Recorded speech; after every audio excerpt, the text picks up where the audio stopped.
Sejarah Indonesia Perang Tondano II. Latar belakang Perang Tondano II. Perang Tondano II terjadi ketika memasuki abad ke-19, yakni pada masa kolonial Belanda. Perang ini dilatar belakangi oleh kebijakan Gubernur Jenderal Dendles, yaitu penetapan kebijakan baru tentang upaya memperkuat pertahanan untuk menahan serangan dari Inggris. Atas perintah Dendles melalui Kapten Harting, Residen Manado Prediger segera mengumpulkan para ukung atau dikenal dengan pemimpin Walak dari Minahasa di target untuk mengumpulkan pasukan sejumlah 2.000 orang yang akan dikirim ke Jawa. Gubernur Jenderal Dendles menerapkan kebijakan ini dikarenakan Dendles mendapat tugas untuk memerangi Inggris, sehingga membutuhkan pasukan dalam jumlah yang amat besar. Agar pasukan yang dibutuhkan mencukupi, Belanda menambah pasukannya dengan merekrut pasukan dari orang-orang pribumi. Pasukan pribumi yang terpilih adalah rakyat-rakyat dari suku-suku yang mempunyai keberanian untuk melakukan peperangan. Beberapa suku-suku yang dianggap oleh Belanda memiliki keberanian adalah orang-orang dari suku Madura, Dayak, dan Minahasa. Ternyata orang-orang Minahasa tidak setuju dengan program Dendles untuk merekrut pemuda-pemuda Minahasa sebagai pasukan kolonial. Kemudian para ukung bertekad untuk mengadakan perlawanan terhadap kolonial Belanda. Mereka memusatkan aktivitas perjuangannya di Tondano, Minahasa. Dalam suasana Gubernur Prediger untuk menyerang pertahanan orang-orang Minahasa di Tondano dengan cara membendung Sungai Temeran dan membentuk dua pasukan tangguh. Pada tanggal 23 Oktober 1808, Belanda berhasil menyerang orang-orang di Minahasa. Pada tanggal 24 Oktober 1808, Belanda berhasil menguasai Tondano dan mengendorkan serangan.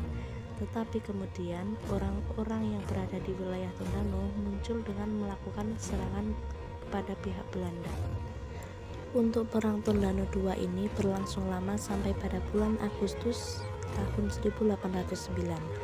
Dalam suasana kepenatan, kelaparan, dan kemiskinan, banyak kelompok-kelompok pejuang kemudian memihak kepada Belanda.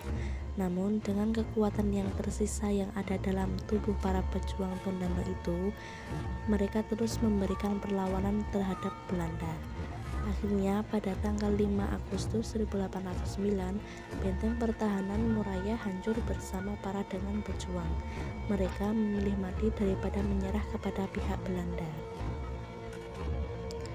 Dalam melakukan peperangan, tentu tidak hanya sedikit orang-orang yang meninggal dalam pertempuran. Dalam Perang Tondano II ini, mereka diliputi oleh semangat pejuang yang tidak mengenal kata lelah dan menyerah. Mereka berjuang mati-matian hingga titik darah penghabisan untuk mempertahankan martabat dan hak wilayahnya. Berikut merupakan tokoh perjuangan Perang Tondano II di Minahasa. 1.